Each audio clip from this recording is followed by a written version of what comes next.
Trojan that decided against the idea. Armoured personnel carriers started going into service in the mid-1960s with the British Army. This version was done quite quickly afterwards. They took the turret of the Fox scout cars rested on the top, and technically this is the first British IFV.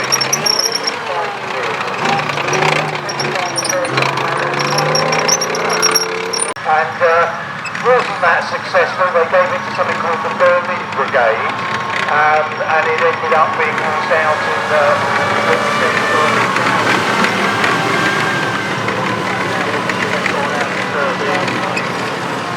something called Tracked Rapier. So it's an odd-looking thing, but it was done for the Shah of Iran back in the 1970s. The Shah of Iran was buying a fleet of tanks from Britain. They wanted an air defence vehicle that would be able to protect those tanks, and this carried Rapier anti-aircraft missiles on the back. Rapier practically air defence system.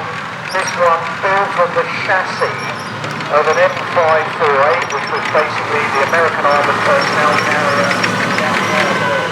Armoured personnel carrier called FV432. Tracked Rapier.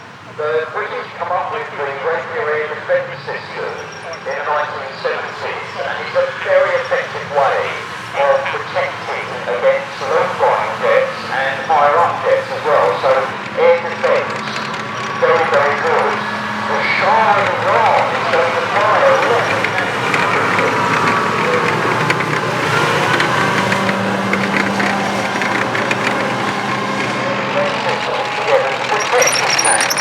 And this is where Britain comes up with a track sensor underneath it.